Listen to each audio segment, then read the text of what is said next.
السلام علیکم اسٹوڈنٹ، آج جو ہے ہم زر کے فرائض کے بارے میں پڑھیں گے۔ اس سے پہلے ہم نے بارٹر سسٹم کے بارے میں پڑھا، اس کی مشکلات دیکھی، پھر ہم نے زر کے ارتقاء کے مراحل دیکھے۔ آج جو ہے ہم زر کے فرائض کے بارے میں پڑھتے ہیں۔ زر کیا ہوتا ہے؟ ہم عام روٹین میں کرنسی نوٹ جو ہے سکے استعمال کرتے ہیں، لیکن اس کی جو ہے ایک تعریف جو ہے پریسائز فارم میں جو ہے ہم نہیں پیش کر سکتے۔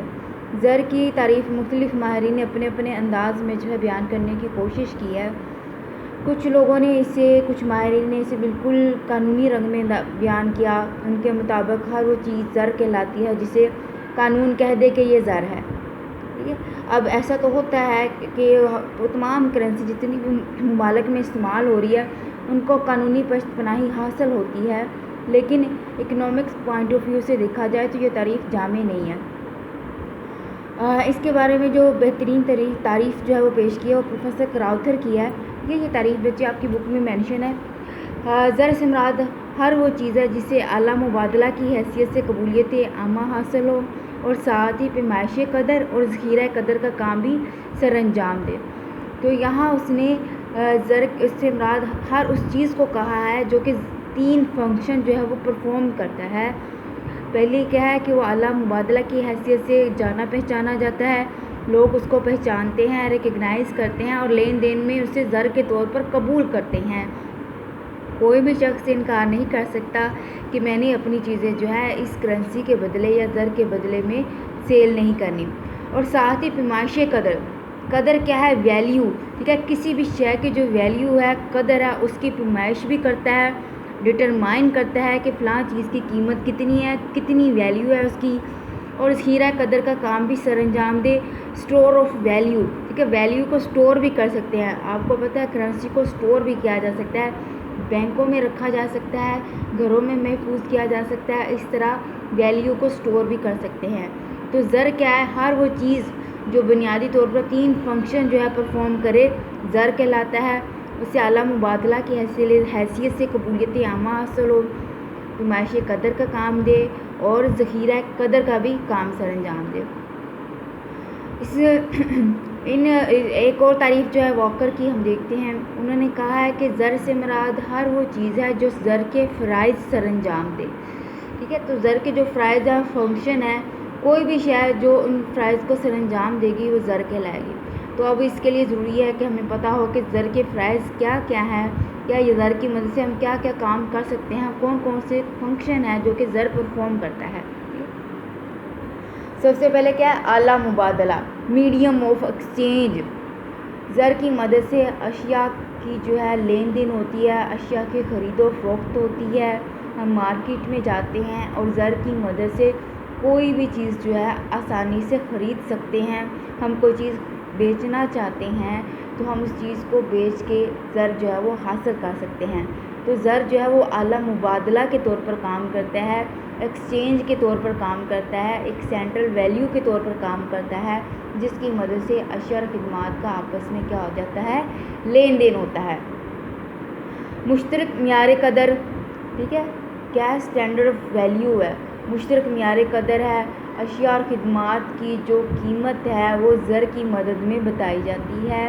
ان کے درمیان ہم ایکسچینج اگر کرنا چاہتے ہیں تو ہم زر کی مدد سے بتا سکتے ہیں کہ اگر کوئی شخص 1 من چاول خرید رہا ہے تو اس کے بدلے میں اسے کتنی من گندم جو ہے وہ ادا کرنا پڑے گی۔ ٹھیک ہے، تو جتنی بھی اشیاء اور خدمات ہیں ان کی جو ویلیو ہے وہ زر کی مدد سے آسانی سے بتائی جا سکتی ہے۔ تو یہ ایک مشترک معیار ہے، ایک جو ہے اسٹینڈرڈ ہے جس کی مدد سے اشیاء اور خدمات کی جو ہے وہ قیمتیں بتائی جا سکتی ہیں۔ ذخیرہ قدر تعریف میں بھی ہم نے دیکھ لیا۔ ذخیرہ قدر کیا ہے؟ آپ ویلیو کو اسٹور کر سکتے ہیں، اپنا روپیہ پیسہ، اپنی کرنسی کو بینکوں میں امانت کے طور پر جمع کروا سکتے ہیں اور جب ضرورت ہو بینکوں سے رقم نکلوا کر آپ اسے استعمال میں لا سکتے ہیں۔ اب یہ جو فنکشن ہے، اگر کرنسی کی ویلیو اسٹیبل ہو، مستحکم ہو تو یہ فنکشن صحیح کام کرتا ہے۔ اگر کرنسی کی جو ویلیو ہے وہ اسٹیبل نہیں ہے، اس میں اتار چڑھاؤ آتا رہتا ہے، کرنسی کی ویلیو کم ہو جاتی ہے تو یہ فنکشن صحیح طور پہ کام نہیں کرتا۔ مثلاً اگر ہم پاکستانی جو کرنسی ہے روپے پیسے کی بات کی جائے تو اگر ہم کچھ روپے آج جمع کرتے ہیں تو آئندہ 5 سال کے بعد ان کی ویلیو اتنی نہیں رہے گی جتنی کہ آج ہے. یا یوں کہہ لیں کہ وہ روپیہ پیسہ جو کہ آج سے ہم نے 10 سال پہلے جمع کیا تھا، اگر آج ہم ان کو بینکوں سے نکلوا کے استعمال کرتے ہیں تو ان کی ویلیو اتنی نہیں ہے جتنی کہ آج سے 10 سال پہلے تھی. کرنسی کی ویلیو کیا ہوئی ہے؟ کم ہو گئی ہے، یہ اسٹیبل نہیں رہی. ڈالر جو ہے وہ ہماری کرنسی کے مقابلے میں مہنگا ہو گیا ہے. تو اگر کرنسی کی یہ جو ویلیو ہے وہ اسٹیبل رہے گی، مضبوط رہے گی، مستحکم رہے گی، تو پھر اس کا جو ذخیرہ قدر والا فنکشن ہے وہ بہت اچھے طریقے سے کام کرتا ہے. پھر آپ جتنے روپے پیسے آج جمع کروائیں گے 10 سال بعد بھی نکلوائیں گے تو اس کی مدد سے اتنی ہی چیزیں خرید سکتے ہیں جتنے کہ آج خرید سکتے ہیں. لیکن بہرحال بارٹر سسٹم کی نسبت اس نے یہ چیز کو آسان کر دیا ہے کہ بارٹر سسٹم میں اشیاء جو ہے گل سڑ جانے والی تھی ان کو آپ سٹور نہیں کر سکتے، لیکن کرنسی کو جو ہے بآسانی سٹور کیا جا سکتا ہے، سیو کیا جا سکتا ہے. آئندہ ادائیگیوں کا معیار، اس کی مدد سے ادھار لین دین آسان ہو گیا ہے. آپ کو پتہ ہے اب زیادہ تر جو بزنسز ہوتے ہیں وہ ادھار لین دین پہ ہی ڈپینڈ کر رہے ہوتے ہیں، کیونکہ کسی بھی بزنس کو اسٹیبلش کرنے کے لیے بہت سارا سرمایہ درکار ہوتا ہے اور عام طور پر کسی بھی انسان کے پاس اتنا زیادہ سرمایہ جو ہے اویلیبل نہیں ہوتا. لہٰذا وہ بینک سے بورو کرتے ہیں، لوگوں سے ادھار لیتے ہیں، اس کے بدلے میں ان کو ڈیبینچرز وغیرہ ایشو کرتے ہیں، اور جب ان کے پاس اتنے پیسے جمع ہو جاتے ہیں، بزنس کو اسٹیبلش کر لیتے ہیں، بزنس چلنا شروع ہو جاتا ہے، تو پھر آہستہ آہستہ جو ہے وہ پیسے ریٹرن کرتے ہیں. تو کیا ہے کہ زر کی مدد سے ادھار لین دین آسان ہو گیا ہے. آپ آسانی سے لوگوں سے ادھار لے سکتے ہیں اور فیوچر میں یا جب بھی آپ کا معاہدہ طے پایا ہو بآسانی جو ہے رقم واپس کر سکتے ہیں. انتقال قدر، عام طور پر یہ جو کہا جاتا ہے کہ زمین ہے، جائیداد ہے، دکان وغیرہ ہیں، یہ کیا ہے؟ غیر منقولہ جائیداد ہے. غیر منقولہ جنہیں آپ ایک جگہ سے دوسری جگہ ٹرانسفر نہیں کر سکتے.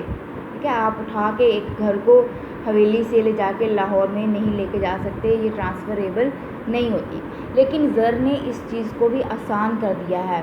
اگر آپ فار ایگزامپل حویلی سے ایک گھر چھوڑ کے کسی اور شہر میں ٹرانسفر ہونا چاہتے ہیں، شفٹ ہونا چاہتے ہیں، تو آپ کیا کریں گے؟ اپنا گھر یہاں پر زر کی مدد سے سیل کر سکتے ہیں، بدلے میں روپیہ پیسہ حاصل کر کے جہاں بھی آپ شفٹ ہونا چاہتے ہیں وہاں جا کے نیا جو ہے گھر پرچیز کر سکتے ہیں. ٹھیک ہے، تو اس کی مدد سے، زر کی مدد سے کیا ہوا ہے کہ وہ جائیداد، وہ ایسٹس جن کو آپ ایک جگہ سے دوسری جگہ ٹرانسفر نہیں کر سکتے ان کو بھی بآسانی ٹرانسفر کر سکتے ہیں، کیونکہ آپ یہاں پہ وہ چیز سیل کر دیں گے اور دوسری جگہ جا کے وہی چیز جو ہے وہ پرچیز کر سکتے ہیں. ہاں، ویلیو کا ڈفرینس ہو سکتا ہے وہ چیز یہاں پہ زمین سستی ہو کہیں اور جگہ مہنگی ہو، لیکن بہرحال آپ اس ایسٹ کو جو ہے ایک جگہ سے دوسری جگہ لے جا سکتے ہیں، ٹرانسفر کر سکتے ہیں زر کی مدد سے. سرکاری ادائیگیوں کا ذریعہ، گورنمنٹ جتنی بھی ادائیگیاں کرتی ہے وہ زر کی مدد سے ہی کرتی ہے. ہر ملک کی اپنی کرنسی ہوتی ہے، زر ہوتا ہے جس کی مدد سے تمام سرکاری ادائیگیاں ہوتی ہیں. جتنے بھی گورنمنٹ امپلائیز ہیں ان کو سیلریز دی جاتی ہیں، پینشن دی جاتی ہے، وظائف وغیرہ دیے جاتے ہیں. اسی طرح حکومت جب اپنی آمدنی اکٹھی کرتی ہے ٹیکسز کی مد میں، تو وہ بھی جو ہے وہ کرنسی کی مدد سے ہی اکٹھی کرتی ہے. حساب کی اکائی ہے، زر کی مدد سے حساب کتاب کرنا آسان ہو گیا ہے، حساب کتاب لکھا جا سکتا ہے.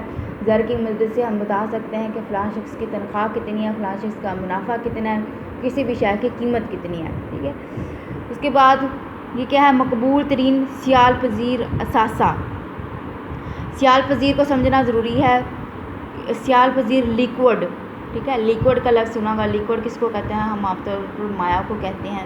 ٹھیک ہے، جو بالکل پانی کی حالت میں ہوتا ہے. تو لیکوڈ کیا ہوتا ہے کہ کسی بھی ایسٹ کو آپ کتنی جلدی کیش میں بدل سکتے ہیں، اس کی لیکوڈٹی کہتے ہیں. کسی بھی ایسٹ کو کتنی جلدی کیش میں بدلا جا سکتا ہے اسے سیال پذیری کہتے ہیں.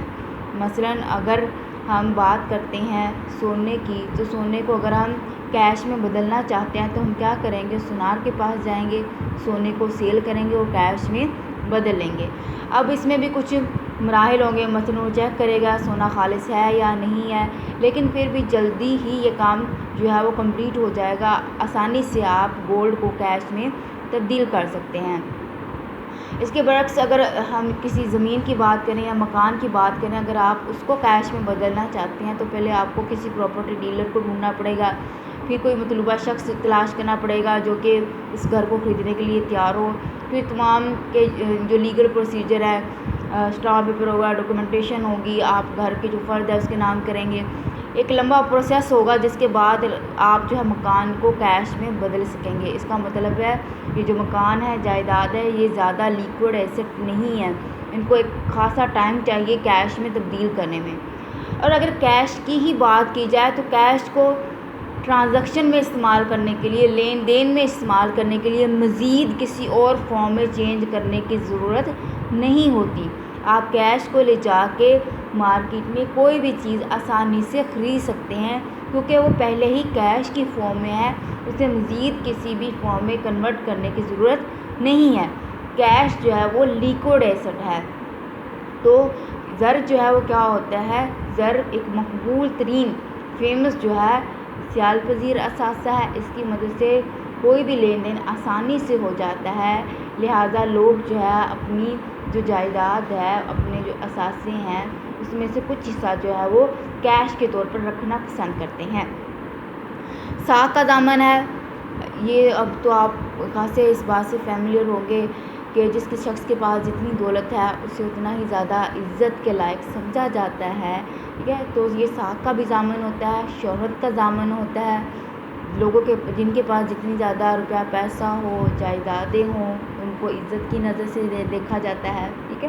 اور اس کے بعد ہے معاشی حیثیت کا اندازہ۔ تو کسی بھی کنٹری کی، کسی بھی ملک کی معاشی حیثیت کا اندازہ لگاتے وقت بھی اس ملک کی پیداوار کو دیکھتے ہیں، اس ملک کی آمدنی کو دیکھا جاتا ہے۔ جس ملک کے پاس جتنا زیادہ زر ہو، جتنی زیادہ اس کی کرنسی اسٹیبل ہو، جتنی زیادہ جو ہے پیداوار ہوگی، وہ ملک بھی اتنا ہی خوشحال تصور کیا جاتا ہے، ٹھیک ہے؟ یہ تھے زر کے فرائض۔